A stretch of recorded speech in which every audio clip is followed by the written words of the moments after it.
There are two ways that you can take the photos for this class that you will upload to Turnitin and for documentation and everything like that.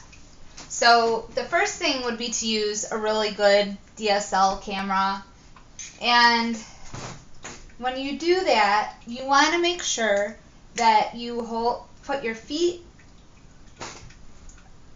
apart so that you are more stable when you go to take the picture.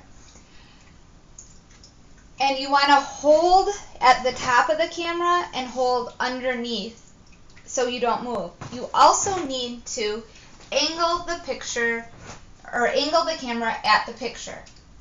So if you want to do this up against the wall, you need to make sure that your camera is exactly at 90 degrees. If it's on an easel and there's a slight angle, you have to turn your camera at that slight angle. If you don't do this, when you take your pictures, they will be in perspective. So then your perspective will look really off. So it is so important that you make sure that your camera is at a 90-degree angle to the picture plane, which is your actual picture. So make sure that you do that. It's very important. Also, you don't need all this outside area. However, if it's going to crop it strange, take the picture a little bit outside of it and you can crop it on the computer in Bridge or another photo editing program that I'm going to show you how to use. So when you go to take your picture, you zoom in, you make sure that everything is nice and straight, and you take your picture.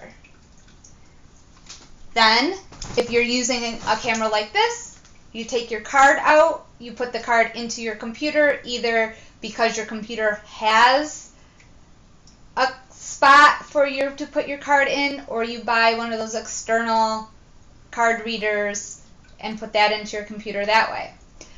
Or you can use your phone if you have a good camera on your phone.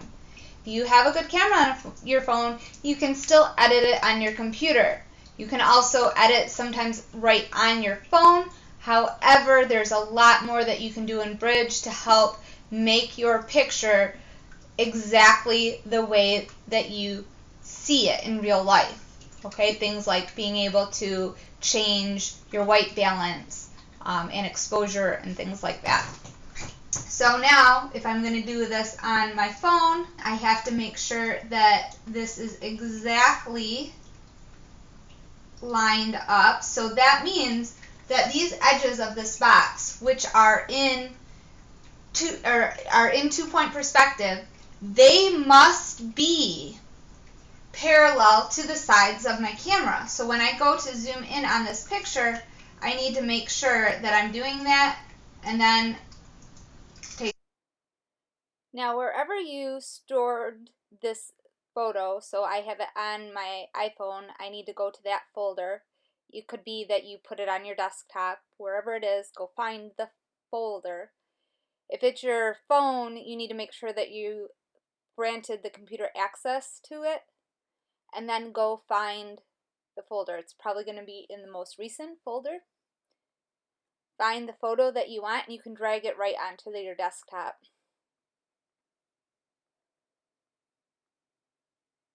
Then you can go down to Bridge.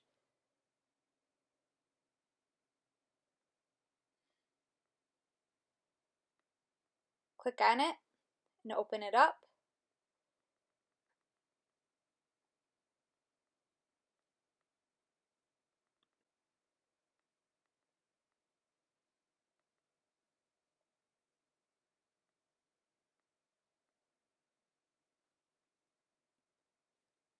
So it's on my desktop. I need to find it.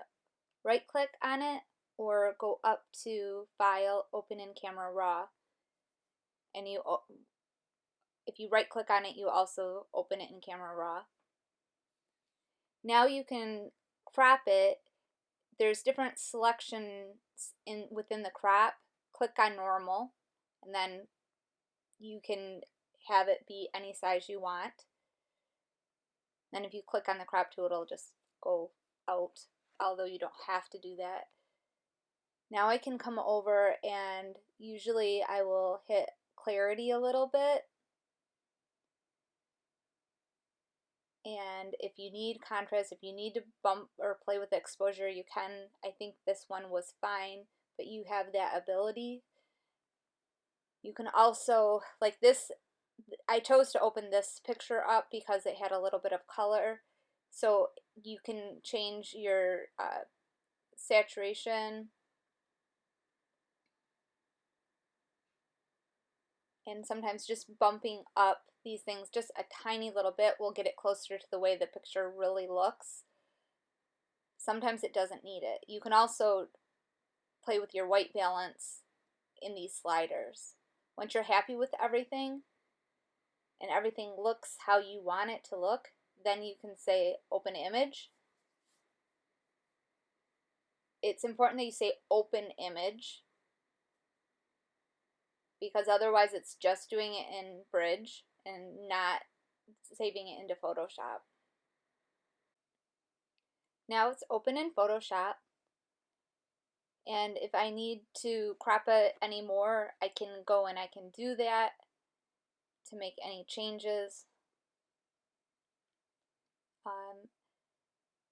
Most of the time everything's pretty good, and from here you just need to save it. So you want to go to File, Save As. Right now I'm just playing with adjusting the crop. You can also use the up or down arrows to get it just perfect.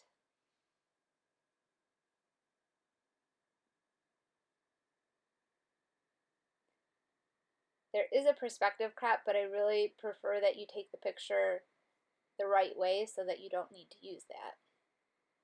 Then File, Save As. Make sure that you save it how you're supposed to save it in order to upload, to turn something in,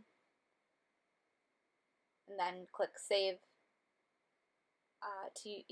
For now you can save it to the desktop, so you can upload it or to whatever folder you want to save it in. Make sure it's saved as a JPEG. It needs to be saved as a JPEG.